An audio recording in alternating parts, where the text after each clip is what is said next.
एक बार की बात है। एक जिज्ञासु व्यक्ति एक संत महात्मा के पास पहुंचा और उनसे जीवन का सत्य जानने की प्रार्थना करने लगा। संत मुस्कुराए और बोले, मैं तुम्हें एक कहानी सुनाता हूं जो तुम्हें जीवन का वास्तविक अर्थ समझाएगी। एक समय की बात है। एक राजा था जिसकी 4 पत्नियां थीं, जो एक से बढ़कर एक सुंदर एवं गुणों से युक्त थीं। राजा उन चारों पत्नियों से प्रेम और स्नेह करता था, परंतु उसे चौथी पत्नी सर्वाधिक प्रिय थी। फिर तीसरी, दूसरी और पहली पत्नी, उनमें वे अधिक उम्र की और अनुभव में परिपक्व थीं, इसलिए राजा को वह सबसे कम प्रिय थी। एक दिन राजा वन में आखेट के लिए गया। वहां उसे एक अज्ञात कीट ने काट लिया और वह एक दुर्लभ बीमारी से ग्रसित हो गया। वैद्य एवं तांत्रिकों ने अपनी सारी विद्या का प्रयोग किया, परंतु उसकी अवस्था सुधार नहीं पाए। अंततः उन्होंने यह कहा कि राजा की मृत्यु निकट है और अब वह कुछ ही दिनों के अतिथि हैं। राजा ने अपनी संपत्ति को रानियों में विभाजित करने का निर्णय किया, क्योंकि उसका कोई उत्तराधिकारी नहीं था। परंतु सामान्य रूप से विभाजन करने की जगह कौन सी रानी उसे कितना प्रेम करती है, इस आधार पर संपत्ति को बांटने का निर्णय किया। उसने एक चतुर योजना बनाई और सभी रानियों को एक एक करके बुलाया। उसने कहा, मेरे जीवन के केवल 3 दिन शेष हैं। मैं तुम्हें एक रहस्य बताता हूं।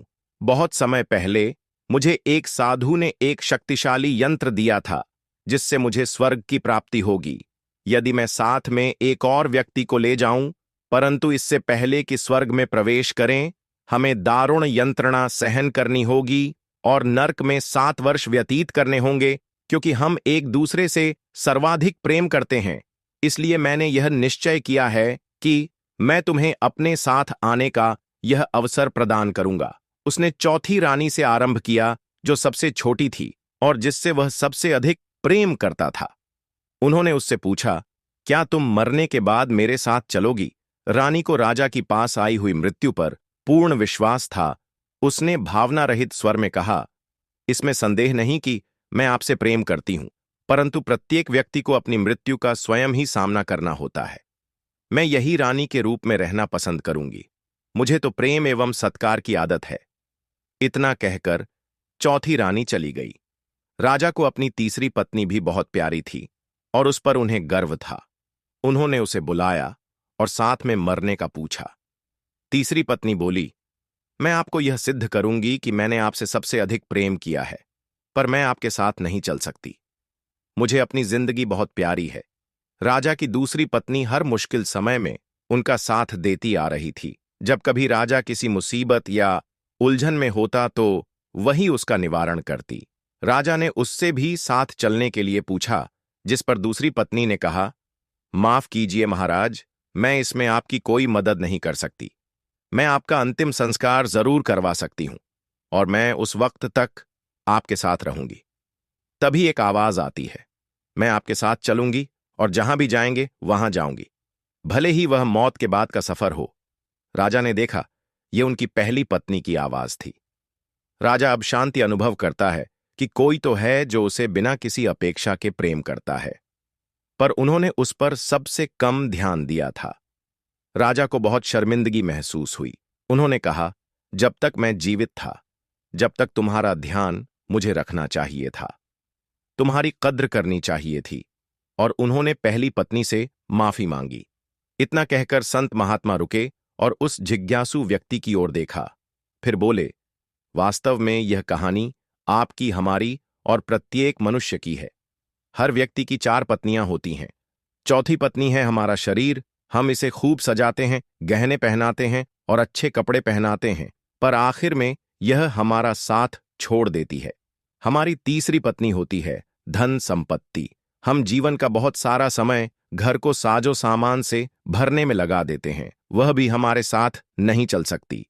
दूसरी पत्नी है हमारा परिवार और दोस्त। वह हमारा हर सुख दुख में साथ देते हैं, लेकिन ज्यादा से ज्यादा वह हमारे आखिरी समय में हमें अलविदा कहने आ सकते हैं, पर साथ में नहीं चल सकते।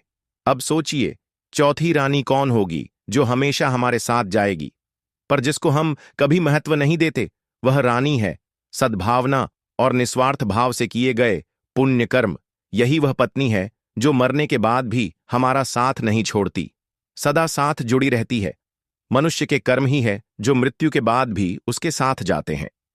हम में से अधिकतर लोग इस कहानी के राजा की तरह ही जीवन जीते हैं। कहानी में बताए क्रमानुसार ही अपनी पत्नियों से प्रेम करते हैं। हालांकि यह जीवन का आधार भी है और आवश्यक भी है कि सामान के साथ आरामदायक जीवन जिए।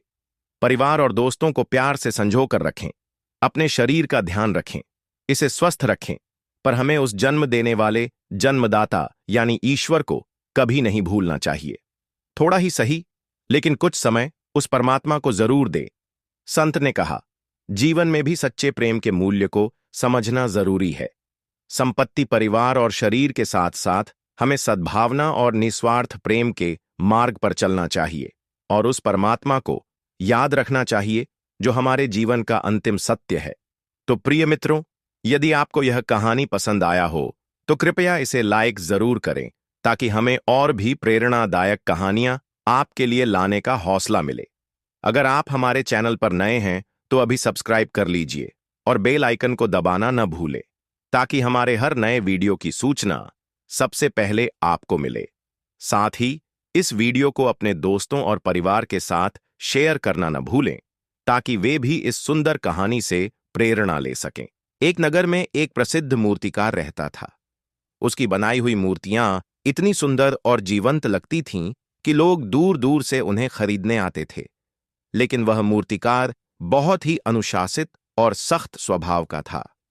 वह अपने हर काम में पूर्णता चाहता था और हर छोटी छोटी चीज का हिसाब रखता था।